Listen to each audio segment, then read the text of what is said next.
매헌이 목사님이 이렇게 이야기하셨는데, 여러분 주변에 수많은 교회들이 있습니다. 각 교회는 소명과 은사를 받아 헌신하는 목사님들이 있고, 그 목사님들이 성경과 건전한 교리를 잘 가르칩니다. 탁월하게 가르칩니다. 또한 그 가르침을 받는 성도들은 주 예수를 진심으로 사랑하고 성경을 하나님의 말씀으로 믿는 신자들로 가득합니다. 그러나 시간이 흐르면서 일부 교회는 성장하지만 일부 교회는 그렇지 않습니다. 왜 그럴까요?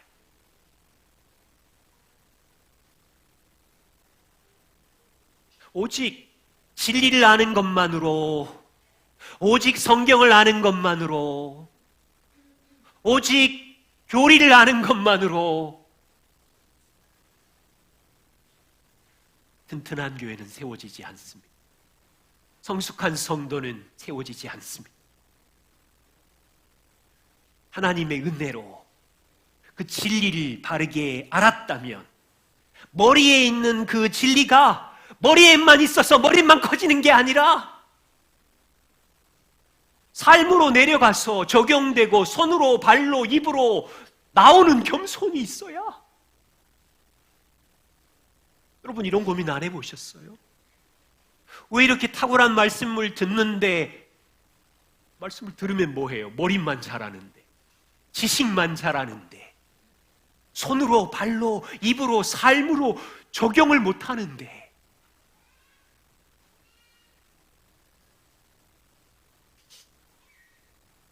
복음으로 우리는 하나님의 사랑에 붙들렸어요. 거룩한 성도가 되었어. 그 거룩한 성도 안에는 성령님이 함께 계셔요. 그러면 성령님과 교제하며 복음을 삶에 적용하면, 자신에게 적용하고 배우자에게 적용하고 자녀에게 적용하고 성도들의 만남 속에 적용하면 시간이 문제지 성장해야죠.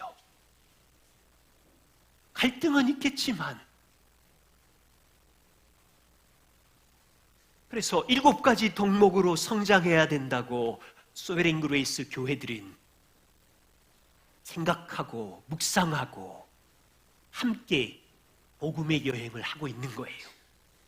그 덕목은 겸손이고 기쁨이고 격려이고 관대함이고 섬김이고 경건이고 감사인데, 오늘 이제 7가지 실주 동안 나누려고 해요.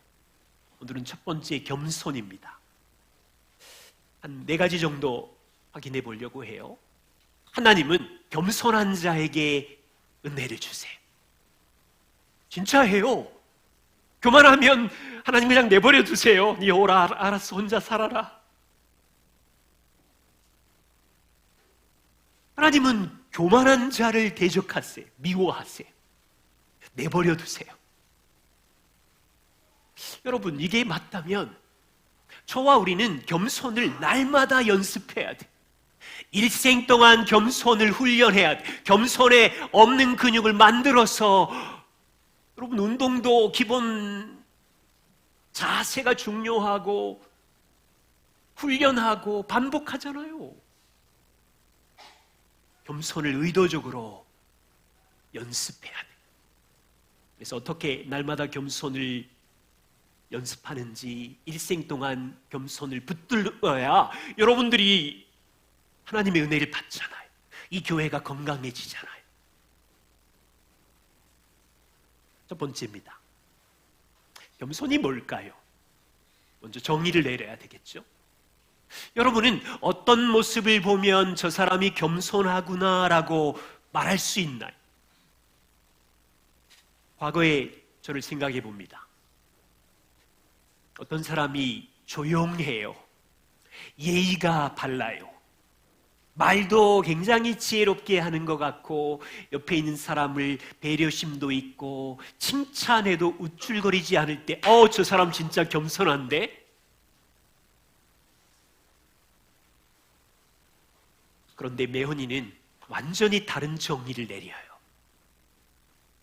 하나님 앞에 겸손한 사람은 누구냐면 하나님의 거룩하심을 알고 자신의 망가진 죄인됨을 깨달아서 정직하게 자기를 평가할 때 나오는 열매, 이렇게 보고 있어요.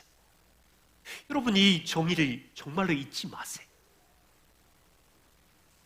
겸손한 사람은 하나님이 누구신지 그분의 거룩하심과 그분의 완전하심과 선하심을 알아갈 때 그분 앞에 나는 얼마나 망가진 연약한 무너진 죄인인지를 알 때 나타나는 열매, 어떤 게 있어요? 오늘 그것을 살펴보려고 하는데, 자, 오늘 함께 읽은 이사야 말씀을 봅시다. 이사야 말씀을 보시면 보세요. 하나님이 누구십니까? 이 말씀에 하나님은 스스로 말씀하십니다. 나는 지극히 존귀한 분이다. 나는 영원히 거하는 영원자다. 하나님은 누구십니까? 나는 거룩하다. 죄가 없이 완벽하고 거룩한 분이다. 그 하나님은 어디 계십니까? 나는 높은 곳에 있으며 나는 높은 거룩한 곳 하늘에 있으며, 그 높으신 거룩하신 분이 땅에 관심이 있으신데 땅에 사람을 찾고 있어요. 하나님은 누구를 찾고 있습니까? 땅을 살피면서 권력자를 찾고 있는 게 아니었어요. 재밌죠? 똑똑한 사람을 찾고 있는 게 아니었어요. 완벽하시고 거룩하신 하나님이 찾고 있는 사람은 똑똑한 사람, 부자인 사람, 힘 있는 사람을 찾고 있는 게 아니라 통회하고 마음이 겸손함을 두 번이나 얘기해요. 겸손한 자를 찾아서 함께 있으려고 하며, 통회하고 망가졌다고 말하는 주님, 나는 내 힘으로는 인생을 살 수 없어요. 망가진 죄인임을 통회하고 애통하는 자를 소생시켜 일으키시고 은혜를 주시려고.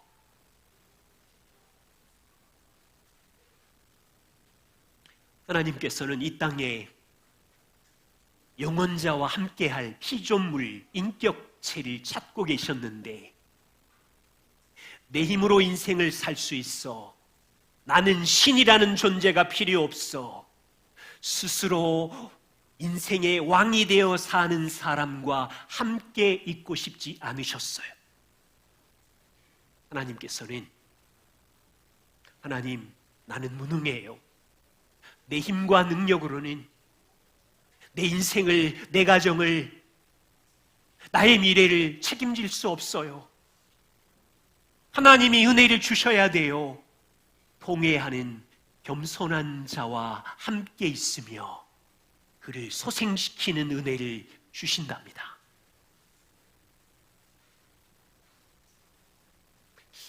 여러분들은 무엇을 가장 싫어하세요?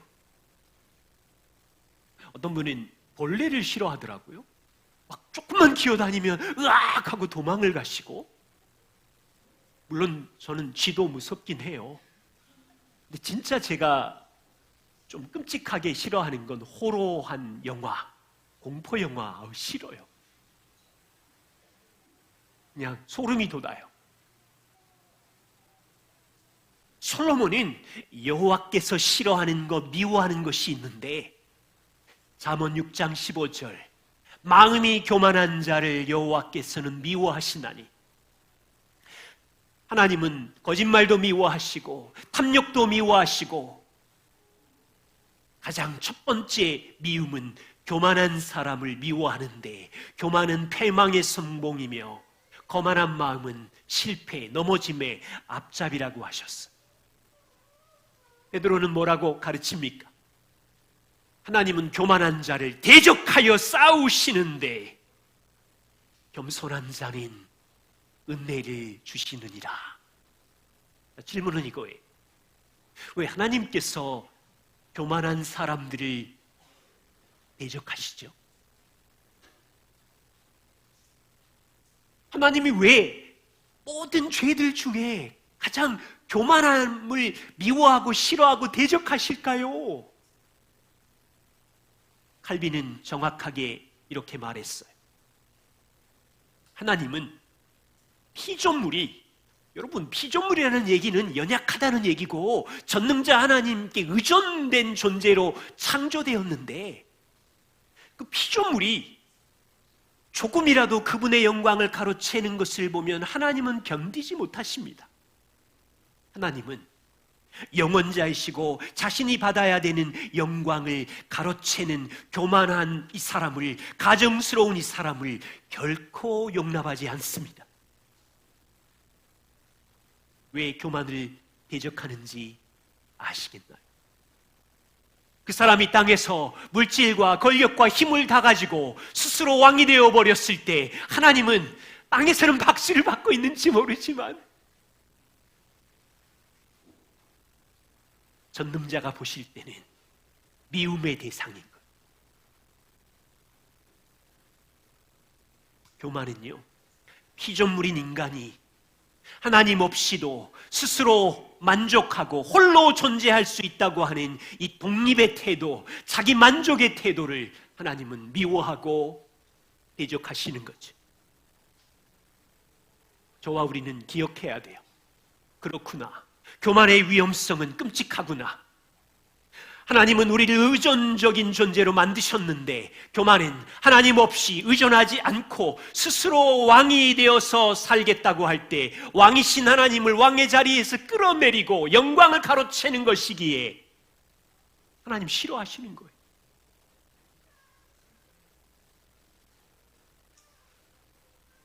그러므로 일생 동안 교만의 위험성이 있다는 것을 기억합시다. 다시요.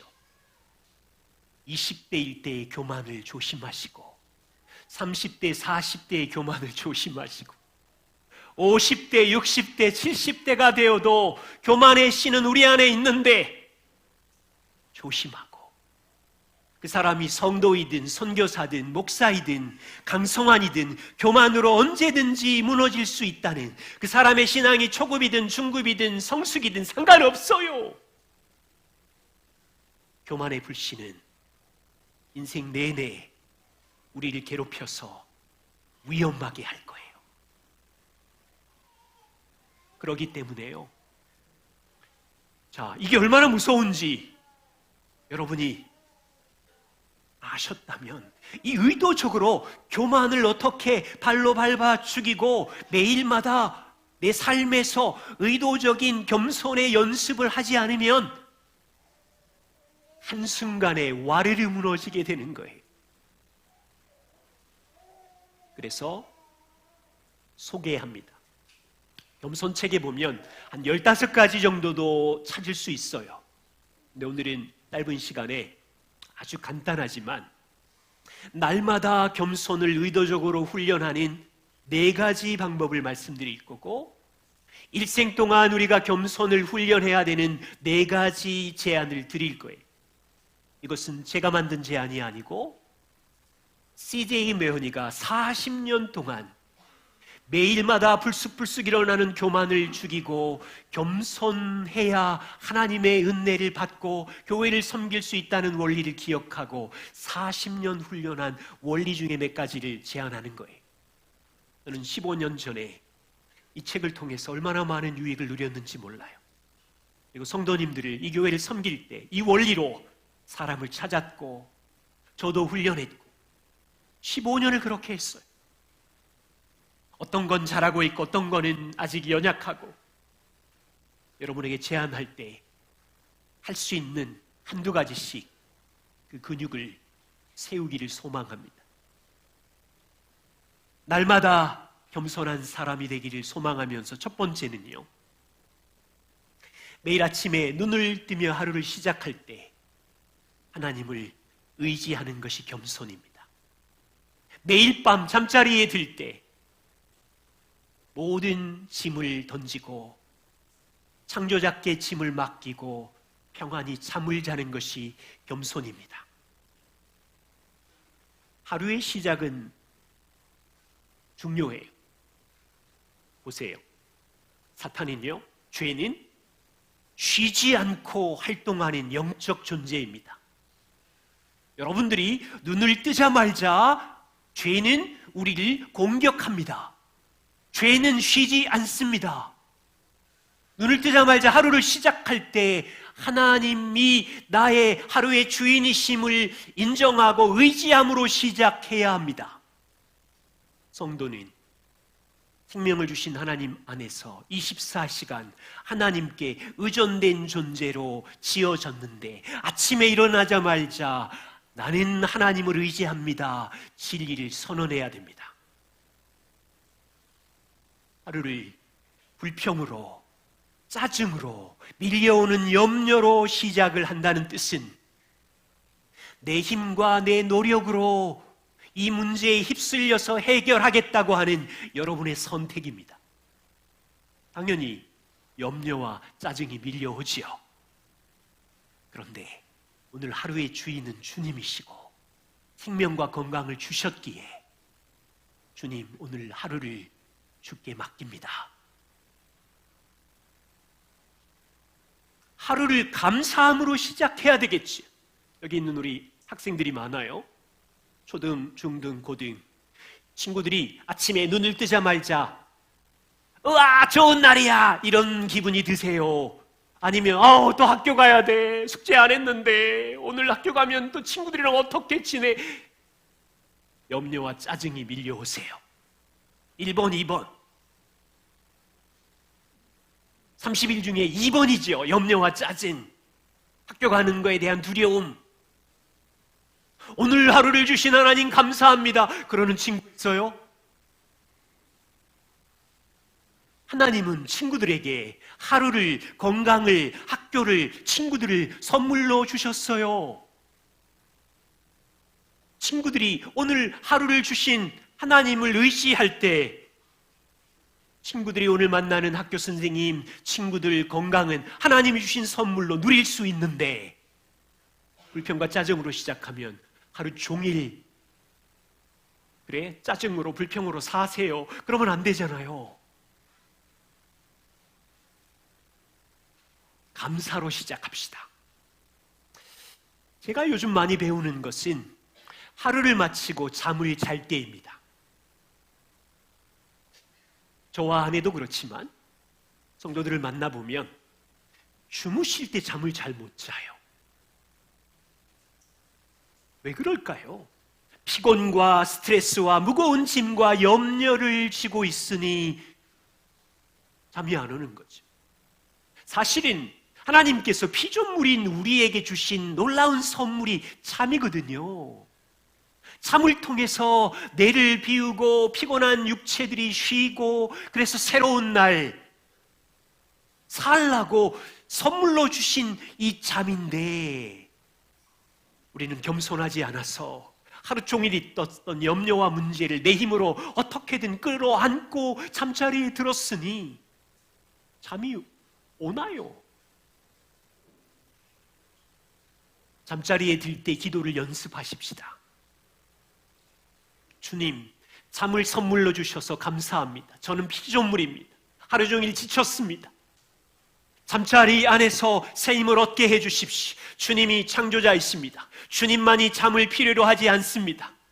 졸지도 주무시지도 않고 가장 무력한 잠자리에 들 때도 내 삶을 지키시는 주님 돌보아 주십시오. 이 문제와 짐을 당신께 맡기고 자겠습니다. 그것이 겸손입니다. 그냥 교만하게 살든가요. 계속 주무시지 마세요. 그러면 안 되잖아요. 다시 부탁드려요. 하나님을, 겸손은 하나님을 아는 것, 우리가 죄인임을 아는 것, 우리가 피조물인 걸 아시나요? 그러면 아침에 눈을 뜰 때 하루를 선물로 주신 하나님을 의지하시고 모든 문제가 해결되지 않았지만 잠자리에 들 때 피조물이기에 전능자께 이 짐을 맡기고 사는 것이 겸손입니다. 두 번째는 날마다 십자가를 묵상하는 삶입니다. 마틴 로이드 존스 목사님이 이렇게 말씀하셨는데, 온 우주를 통틀어 역사상 그 무엇도 십자가만큼 우리를 겸손하게 만드는 것은 없습니다. 앞에 문구가 너무 좋지 않아요? 온 우주를 통틀어 역사상 그 무엇도 십자가만큼 우리를 겸손하게 만드는 것은 없습니다. 갈보리로 불리는 장소를 방문해서 십자가 앞에서 내가 죄인인 것을 발견하고 하나님의 사랑을 발견할 때, 이 세상은 자기 의의 시스템으로 돌아가는데 십자가 앞에 있을 때 자기의 의를 버리고 스스로 높아지는 교만을 버리고 죄인임을 알고 하나님의 사랑을 알게 됩니다. 날마다 십자가를 묵상하십시오. 여러분은 하루에 스마트폰을 몇 번 터치하나요? 제가 금요일 날 검색해 봤어요.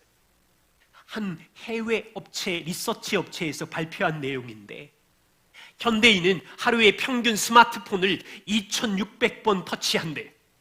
깜짝 놀랐어요. 그렇게 많아? 알람이 울릴 때 해지의 버튼 한 번, 그 다음에 순식간에 뉴스 체크 다다다다 5번, 화장실 들어가서 짧은 올라오는 영상 다다다다, 출근길에 고 20분 30분 동안 여기 갔다 저기 갔다, 장보러 갔다, 주식시장 갔다, 어디 갔다, 다다다다. 잠시 쉬는 시간 되면 또 꺼내서 다다다다다다. 이거 합치면 평균 2,600번. 아, 가능하겠구나. 여러분은 십자가의 갈보리에 하루에 몇 번 방문하시나요?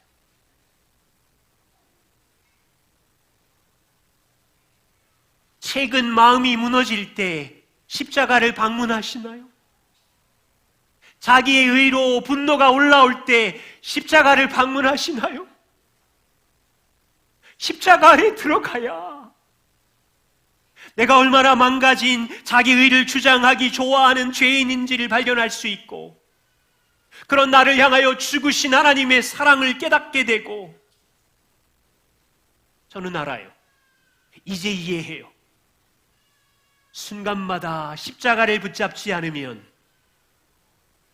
내가 행한 성취의 행동을 자랑하는 자동 시스템, 자녀 앞에 내가 행한 부모의 의를 자랑하는 자동 시스템, 지체들 앞에 내가 얼마나 참았는 줄 알아 자기 의의 자동 시스템, 주 뜻대로 살지 못하면 수치심과 죄책감의 자동 시스템. 정확해요. 내가 그러고 살거든요.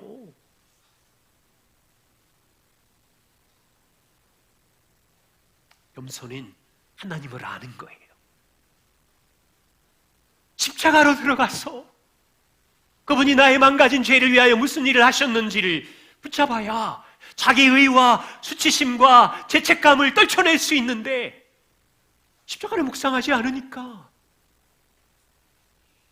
마틴 로이드 존스 목사님은 우리에게 놀라운 지혜를 가르쳤어요. 우주를 통틀어 역사상 그 무엇도 십자가만큼 우리를 겸손하게 하지 못합니다. 십자가를 바라보는 것은요, 미련하고 어리석어 보여요. 정말로 그래요. 그런데 십자가 아래에 머물러야 능력이 있어요. 세 번째 습관은, 날마다 우리는 하나님의 말씀에 뿌리를 내리고 사는 사람이고, 날마다 우리는 일상에서 보좌에 계신 그리스도와 연결되어 교제하며 기도하며 사는 사람인 것을 삶에 적용하는 거예요. 시편 1편에 겸손한 사람은 시냇가에 심은 나무처럼 하나님의 말씀에 날마다 뿌리를 내리고 말씀이 주는 힘으로 사는 자다, 복된 자다. 이스라엘 백성이 광야에서 날마다 하나님이 내려주시는 만나를 먹고 40년을 10대, 20대, 30대, 40대 육의 양식을 먹고 자란 것처럼 하나님을 아는 복 있는 사람은 매일마다 말씀에 뿌리를 내리고 그것을 호흡하면서 인생의 형통한 날과 공고한 날을 넉넉히 감당할 뿐 아니라 세상의 수많은 사조와 문화와 세계관들을 분별하면서 주신 말씀을 가지고 인생의 시절을 따라 자녀를 가르치고 직장 생활을 하고 열매를 맺으며 산다. 9월 한 달 동안 말씀 묵상 공동체 기도에 참여해 주셔서 감사해요. 저는 예전에 바빠서 말씀 묵상 못 하겠어요. 근데 이제는 생각이 달라졌어요. 바쁠수록 생각이 달라졌다니까요. 바쁠수록 말씀 앞에 있어야 되고 바쁠수록 더 기도해야 돼요. 안 그러면 일이 다 꼬여요. 망가져요. 이제는 바빠서 말씀 묵상 못하는구나 그러는 분들이 있으면 아직 좀 시간이 많이 필요하구나.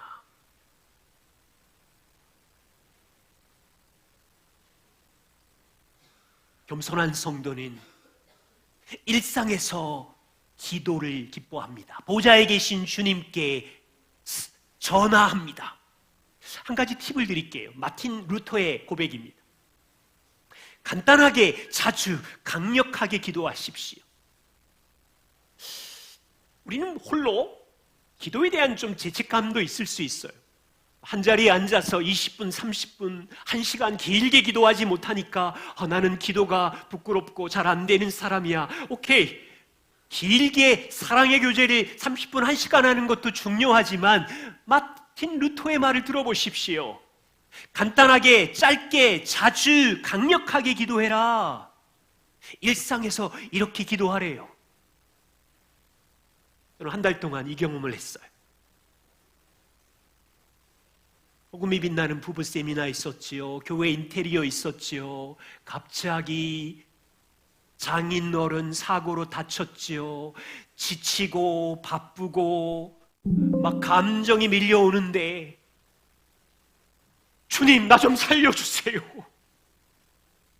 막 짜증이 밀려오는데 주님, 난 당신의 은혜 없이는 이거 못 이겨낼 것 같아. 저 좀 도와주세요.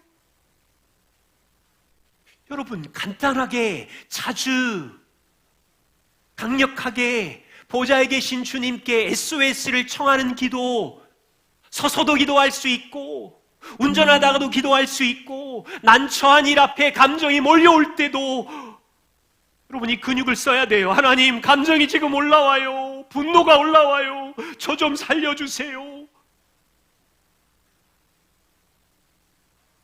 직장에서 일하다가 힘들 때 간단하게, 자주, 강력하게 기도하는 근육이 있으세요?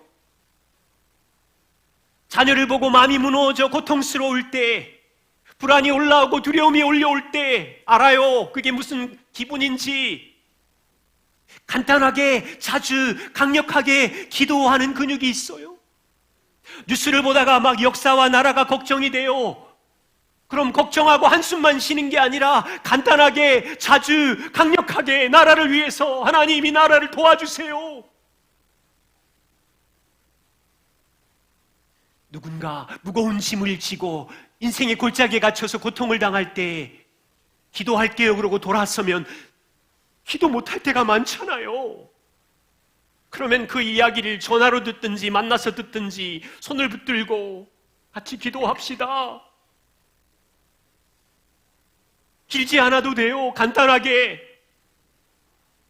자주, 강력하게 보좌에 계신 주님께 SOS를 청하는 기도. 교만한 사람은 말씀 없이 보좌에 계신 그리스도에게 SOS를 청하는 기도 없이 자기 힘으로 사는 자지. 겸손한 사람은 말씀과 기도의 교제를 하지요. 네 번째는요, 매일마다 염려가 밀려옵니다. 여러분, 염려는 날마다 찾아오는 손님인데 우리는 본성적으로 밀려오는 염려가 있을 때마다 어디로 손이 가냐면 스마트폰에 가서 구글 검색을 하고 챗 GPT를 돌리고. 질문, 그러면 염려가 좀 사라져요? 제 경험으로는 더 많이 염려하고 걱정하시던데, 너무 많은 정보를 주니까. 쓸모는 있지만 염려의 문제를 해결할 수는 없어요. 예수님의 말씀을 들어보세요. 너희는 무엇을 먹을까 마실까 입을까 염려하지 말아라. 그건 하나님 없는 이방인들이 하는 일이야. 하늘에 계신 너희 아버지께서는 너희의 지금의 상황과 고난을 아시고 있어야 할 것이 무엇인지 아시느니라. 예수님의 설교를 들었던 베드로가 염려가 많은 성도들에게 가르쳐요. 하나님의 능하신 손 아래서, 성도 여러분, 하나님의 능하신 손 아래서 겸손하십시오. 여러분 안에 염려가 많은 줄 압니다. 그 염려를 주님께 맡기십시오. 맡기다, 영어로 cast, 던져라. 베드로의 염려 퇴치법은 구글 검색이 아니었어요. 물론 똑똑하고 정보가 있는 사람에게 물어서 내 할 일을 해야 되겠지만, 진짜 염려의 퇴치법은 돌보시는 주권자 하나님께 맡기십시오. 던지십시오. 그리스도인들이 염려를 던지는 것은 책임 회피가 아니라 우리의 주권자 하나님을 알고 그분께 던지는 거라고요.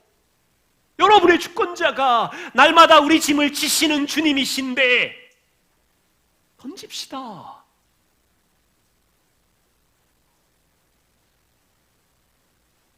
만일 여러분의 주권자이신 주님께 여러분의 염려를 던지지 않고 붙잡고 있으면 무슨 위험이 있는 줄 아세요? 그 염려는 여러분을 파괴해 갈걸요. 진짜예요. 여러분 안에 있는 불안과 두려움과 염려를 꼭꼭 붙들고 있으면 그것은 여러분을 파괴한다고요. 재정으로 염려하면 꼼수를 쓰든지 거짓말을 하든지 욕심을 부려서 재정을 해결해야 되니까 학생들이 성적을 올리는 염려가 쌓이면 정상적 공부가 아니라 제가 많이 했던 방법, 컨닝을 통해서 어느 날 몰매를 맞지요. 성공에 대한 염려가 있으면 자기 힘으로 잘못된 뇌물이든 거짓말이든 가라 영수증이든 염려는 파괴적인 죄를 확산해요. 더 중요한 건요, 여러분, 염려의 뿌리는 뭐냐면 하나님의 주권과 지혜와 돌보심과 다스림을 인정하지 않고 내 힘으로 이 문제를 해결하려고 하는 내 힘의 독립심, 교만이라고요. 교만. 그래서 위험한 거예요.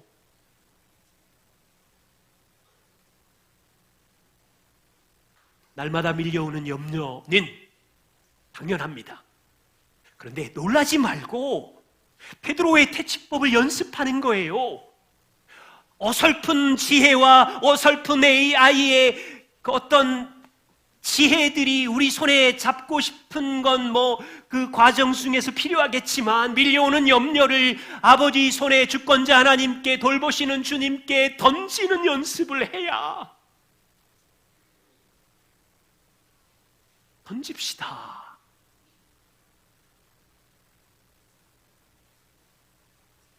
날마다 겸손한 4가지. 아침에 일어날 때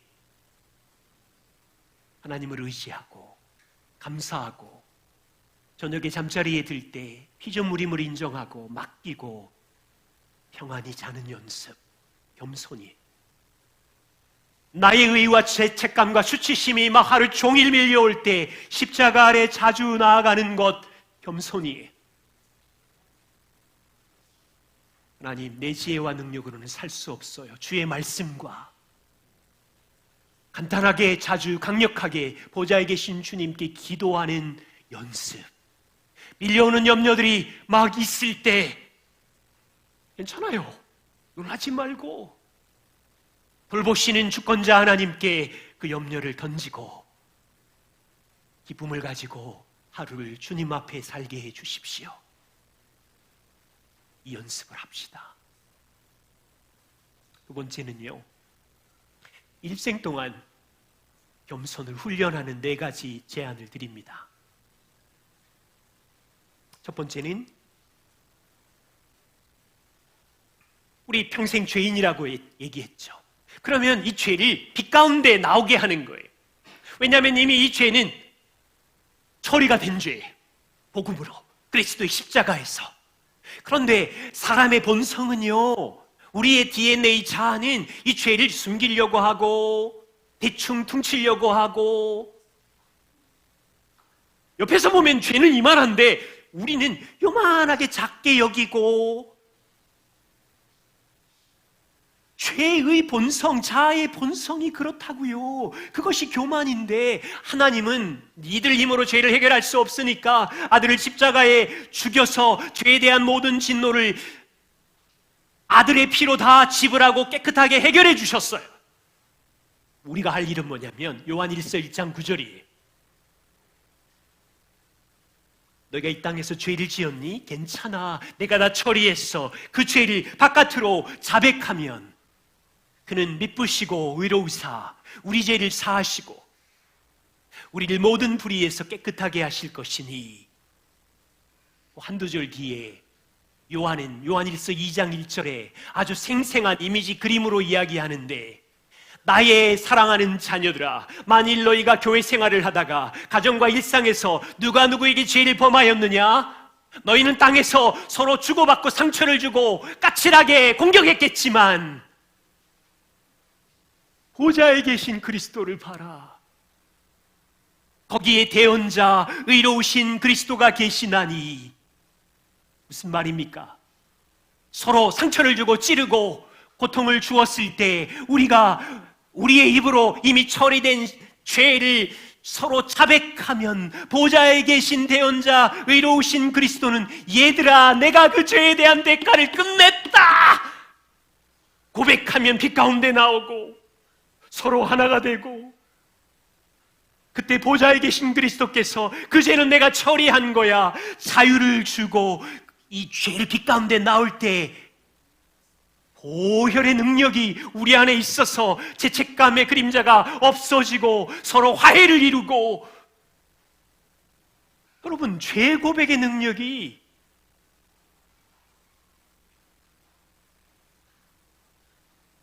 지난 6개월, 1년 전보다 배우자에게, 성도들에게 자기의 죄를 고백하는 것이 쉬워졌다면 여러분은 겸손을 연습한 거고,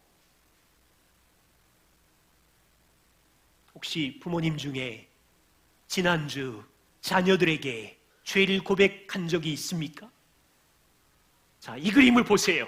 부모가 자녀에게 죄를 고백할 때 하늘에 계신 대언자 그리스도는 부모의 죄를 씻으시고 깨끗하게 하시고 제하여 버리시고, 이때 복음의 은혜가 본인에게 작용되는 거고 다음 세대에게 복음의 능력이 전수되는 놀라운 일인데, 죄 고백을 안 하네? 그럼 그냥 지식인 거죠. 하나님은 완성하셨지만 우리 삶에는 쓸모없는 그냥 문자예요. 문자로 지식으로 머리에만 갖고 있으라고 주신 복음이 아닌데, 자존심 때문에 부모가 한 번도 그렇게 용서를 구한 적이 없어서, 문화적인 습관 때문에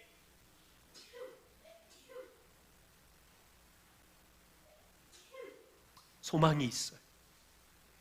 저와 우리들, 우리 가정, 공동체 모임, 이 교회가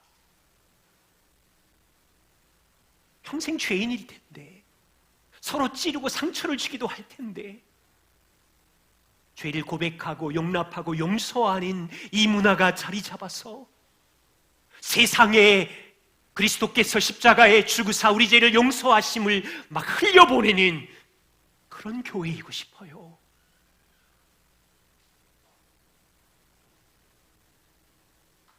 두 번째, 겸손은요, 다른 사람의 겉면을 받아들이는 거예요. 겸손은 다른 사람의 겉면을 받아들이는 거예요. 바울은 갈라디아 5장 17절에 육체의 소욕은 성령을 거슬리고 성령의 소욕은 육체를 거슬리나니 이 둘이 서로 대적함으로 너희의 원하는 것을 하지 못하게 막고 있느니라.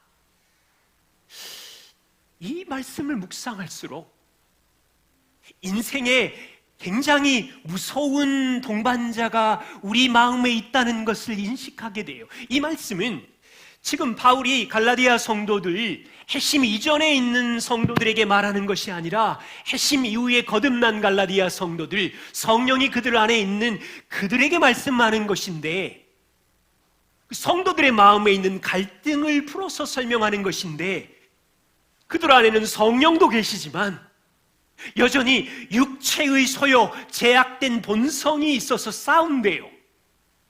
자, 저 이제는 명확히 이해해요. 하하, 내 안에 치명적인 인생의 동반자가 있구나. 여기 성도들 안에 치명적인 인생의 동반자, 죄의 본성이 있구나.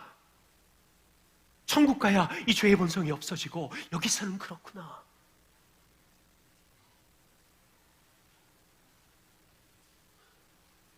우리는 복음으로 살고 싶고 가정을 아름다운 하나님의 나라와 평화로 살고 싶지만 치명적인 동반자가 나한테 있고 배우자에게 있고 아이들에게 있구나.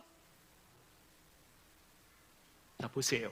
우리는 하나님의 나라를 세우고 싶지만 이 치명적인 동반자 때문에 복음의 선한 열매를 원하고 있지만 그걸 막고 있는 세력이 거세게 저항하고 있는 것. 존 오웬은 이걸 너무 잘 설명했어요.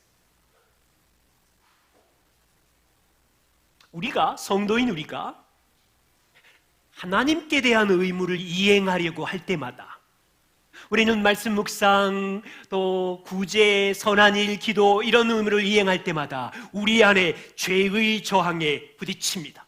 육체의 소욕이. 여러분이 말씀을 듣고 이제 월요일부터 신령하고 거룩한 삶을 살아가야지라고 노력하지만 이 문을 나가자마자 여러분 안에 치명적 동반자인 죄가 거칠게 저항하지요. 배우자의 한마디, 아이들의 말 한마디, 조금 전에 들었던 교회 지체의 한마디가 우리 안에서 저항하지요. 하나님께 온전히 헌신하려고 하는 사람들 안에 이 치명적인 동반자의 저항은 피할 수 없는 일인 거예요. 전 이제 더 많이 이해해 가고 있어요. 여러분들이 그래, 내가 하나님을 의지하고 우리 가정을 주님과 함께 성장해야지라고 굳은 결심을 하고 몇 가지 결심을 했어요. 잘하셨어요. 여러분 마음에 치명적인 동반자가 저항할걸요? 잘 생각해 보세요. 자, 주님의 은혜교회가 더욱 성숙하고 복음을 적용해서 열매 맺기로 작정을 하고 모든 도구들을 사용하지만 이 교회 안에 각 사람 안에 있는 치명적 죄의 동반자 욕구들이 저항할걸요? 하나님의 나라를 세우지 못하도록, 용서와 용납, 오래 참음, 인내를 못하도록,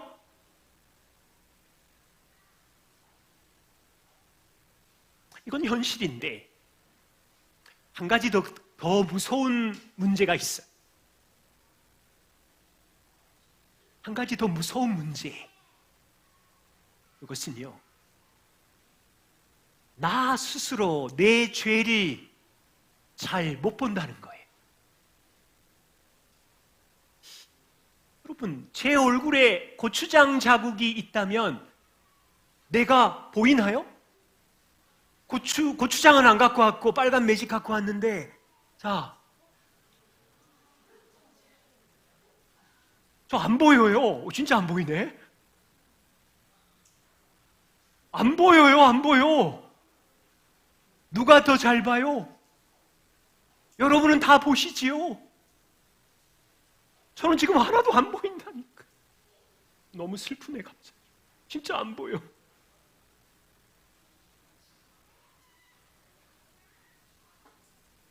그래서 하나님께서 다른 사람을 선물로 주신 거예요. 다른 사람은 잘 보니까, 야, 너 거울 가서 그거 좀 지울 수 있겠니? 근데 문제는 그 사람도 이 사람이 짓는 죄로 인하여 상처를 받았으니까 온유와 겸손으로 도와주는 게 아니라 까칠하게 좀 견디다가 또 화를 내면서 도와주니까 또 진흙탕 싸움이 되는 거잖아요. 그런데 온유와 겸손으로만 도와줄 수 있으면 다른 사람의 겉면은 하나님이 주신 선물이에요. 우리는 본성상 내 눈앞에 있는 고추장 자국도 못 보는데, 저는 10대 양육을 하다가 내 안에 존경의 우상이 덕지덕지, 보답의 우상, 쉼의 우상이 덕지덕지 있는지 5년, 10년 동안 안 보였어요. 춤 묻혀서 지워야지. 누군가 지워줘야 되잖아요. 말해주고. 우리의 본성은요, 너 얼굴에 고추장 자국이 있어, 까칠한 말이 있어, 급한 성격이 있어, 게으름이 있어, 어떤 게 중독이 있어, 그러면 우리의 본성은 치명적 죄의 욕구가 저항을 하기 때문에 여러 가지 이유로 죄를 축소시키고 은폐하고 범명하고 방어기제를 작동시키고, 그건 상담적 방법이에요. 내 죄가 들킬까봐 다른 사람의 죄를 더 많이 들춰내고. 여러분, 배우자는 선물입니다. 하나님이 주신. 교회 지체들은 우리 죄를 수정하고 도우라고, 성장하라고, 주님 닮으라고 주신 선물이에요. 치명적 동반자가 우리 안에 있고, 더 큰 문제는 내가 내 죄를 전혀 보지 못하는 소경 같은 자라는 거예요. 우리 서로 도와주면서 성장해 갑시다. 그리고 배우자가, 우리 아이들이, 교회 지체들이 누군가 우리를 권면하고 도와줄 때 치명적 죄가 밀쳐내려고 하는 습성이 있겠지만, 변명하고 싶기도 하겠지만, 그것을 겸손하게 받아들이고, 그래서 성장하는 질문이 하나 있어요. 서로에게, 배우자인 서로에게, 교회 다른 지체들, 나를 잘 아는 사람들에게, 내가 6개월 동안 보셨을 텐데 내가 어떤 부분에서 성장하면 좋을지 저에게 알려주세요. 그 질문을 하는 거예요. 세 번째, 격려입니다. 이미 격려의 중요성은 여러분에게 말씀드렸어요. 간단하게 말씀드리면, 지난 일주일, 한 달 가정에서 칭찬과 격려가 많았습니까? 잔소리와 비판이 많았습니까? 우리 교회처럼 격려와 칭찬을 자주 문화로 애를 쓰면서 함께 하고 있는, 진짜 많이 하잖아요? 그런데 어때요? 근육이 잘 안 붙죠? 의도적 연습이 필요해요. 왜냐하면 격려의 DNA가 없다니까요. 다른 사람의 죄는 아까 이 X를 선하게 금방 보시는 것처럼 잘 보이는데 그 사람의 변화된 증거는 눈에 안 보여요. 여러분, 그게 우리의 속성이고, 그걸 자꾸 바깥으로 표현하면 부정적인 네거티브가 되는 거고, 그냥 우리는 착한 긍정적인 사람이 되고 싶은 것이 아니라 이 사람을 향한 하나님의 일하심, 이 사람이 하나님의 형상대로 지어진 사람인 것을 알기에 믿음으로 변화된 증거를 격려로 표현하는 건데, 의도적 연습, 결심, 알람을 켜놓으시든지 격려의 노트를 쓰시든지 이 선한 일을 우리가 늘려가기를 원해요. 그래서 소망이 있어요. 우리 교회 오시는 새 가족들이 한두어 달 이 교회를 머물다가 여긴 좀 이상해요, 왜 이렇게 칭찬과 웃음이 많아요, 이런 이야기를 듣고 싶은 거예요. 그리고 우리 자녀들이 격려가 없으면 잔소리해야 되니까 메마른 마음이잖아요. 배우자끼리 격려가 없이 지적만 있으면 서로 냉랭하고 벽을 쌓잖아요. 그런데 우리 안에 이 격려의 근육이 자라서 복음을 여행하는 이 땅이 행복하고 싶어요. 마지막 네 번째입니다. 인생의 모든 상황 속에 하나님의 주권을 신뢰하는 사람이 겸손입니다. 여러분, 다윗은 여호와는 나의 목자시니라는 고백을 했지요. 여호와는 나의 목자셔서 푸른 초장에서도 나를 돌보시고 물가에서도 나를 돌보시고 사망의 음침한 골짜기를 갈 때도 말씀과 지팡이로 나를 돌보시고, 인생의 형통한 날과 사망의 골짜기에서 하나님의 주권은 통치하시지요. 그렇다면 한 가지 본문을 소개합니다. 로마서 12장. 바울이 로마교회 성도들에게 말합니다. 14절부터 15절. 로마교회 성도 여러분, 너희를 핍박하는 자들이 있습니다. 그들에게 축복하십시오. 축복하고 독한 말로 저주하지 마십시오. 여러분 가운데 즐거워하는 자들이 있습니다. 같이 박수를 치면서 즐거워하십시오. 여러분 가운데 우는 자들이 있습니다. 함께 울어주십시오. 여기 로마 교회 안에 세 종류의 사람이 등장합니다. 외부의 핍박인지 교회 안에서의 핍박인지 모르지만 찔리고 상처 입은 핍박받은 사람이 있습니다. 어떤 성도는 즐거웁니다. 뭐가 뜻대로 잘 되었는지 형통한 날을 보내고 있습니다. 어떤 성도는 곤고한 사망의 골짜기를 지나면서 울고 있습니다. 교회 안에 있지요. 우리는 믿습니다. 이 세 종류의 사람이 다 있지만 하나님의 주권은 그들을 돌보시고 그들을 책임지시고 다스린다는 것을 믿습니다. 그때 성도는 무슨 역할을 해야 할까요? 이 세 종류의 사람이 있을 때 성도는 무슨 역할을 해야 할까요? 첫 번째 전제는 이 모든 세 종류의 사람의 인생에 주님은 사랑과 지혜로 항상 예외 없이 돌보신다는 것을 신뢰하고, 성도 하나님의 자녀로서의 역할, 몫을 하는 겁니다. 조심하세요. 이 몫을 할 때 치명적 죄의 동반자가 여전히 내 안에 있어요. 성도 중에 이유 없이 핍박을 받는 사람이 있어요.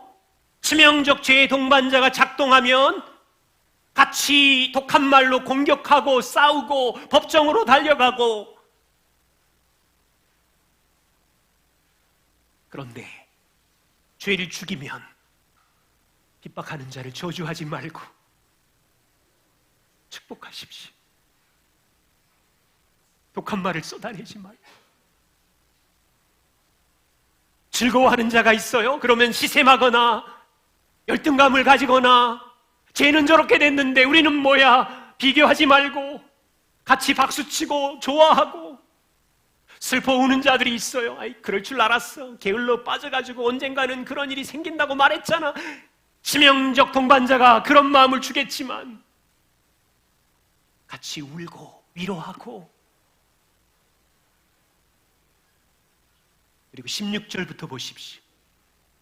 겸손하라고 합니다.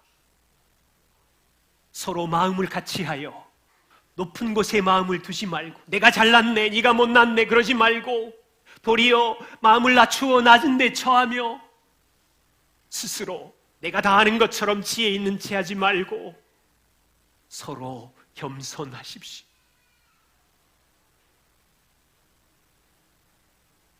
그리고 손과 발과 입으로 평화를 도모하십시오.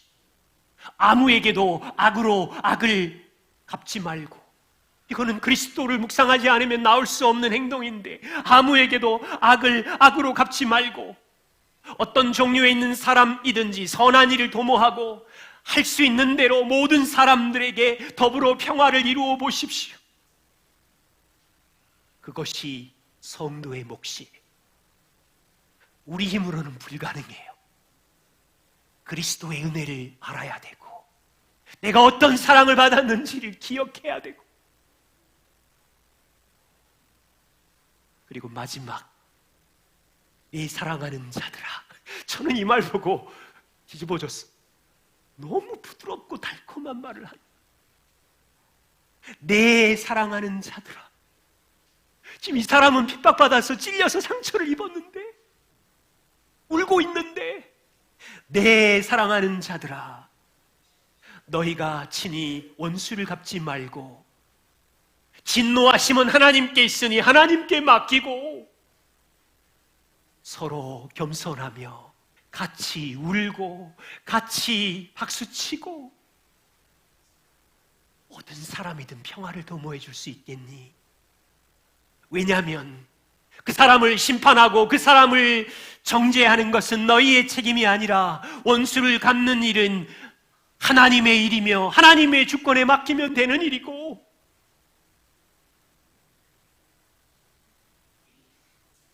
저는 솔직하게 15년 전에 겸손이 뭔지 몰랐어요. 진짜 몰랐어요. 이런 생각만 한 것 같아요. 설교 잘하면 되겠지. 유창하게, 기승전결. 논리적인 성경의 진리를 많이 알면, 근데 이제는 진리를 많이 아는 건 머리가 커지는 거였구나. 그런데 그 진리는 머리가 커지라고 주신 것이 아니라 그 진리는 행복의 원천이기에 손과 발과 마음과 인생을 다해서 살라고 주신 건데, 행복하라고 주신 건데,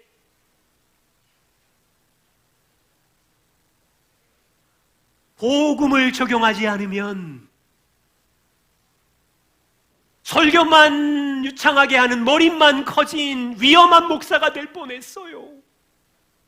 진짜로.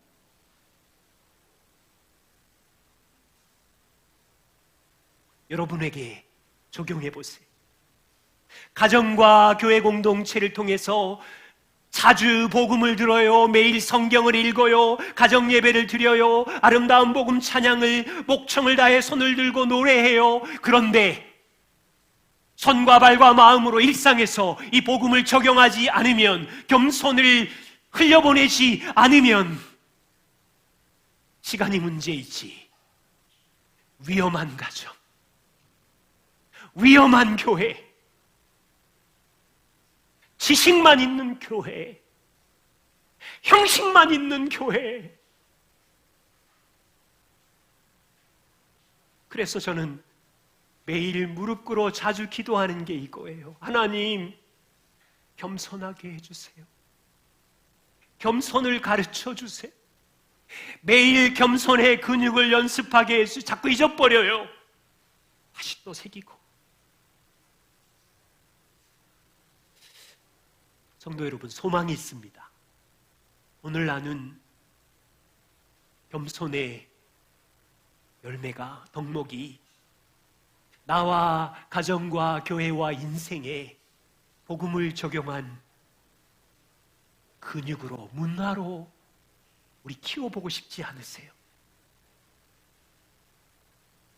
우리 힘으로 안 되니 주님께 무릎 꿇고 기도하면서 함께 교회 공동체를 이루어가요. 이사야 57장 15절 말씀, 하나님이 은혜를 주시고 찾으시는 사람은 우리 힘으로 안 되는 통곡과 애통을 가지고 주님의 도우심을 구하는 자에게 하나님이 함께 하시고 그를 소생시키는 은혜를 주신대요. 기도하겠습니다.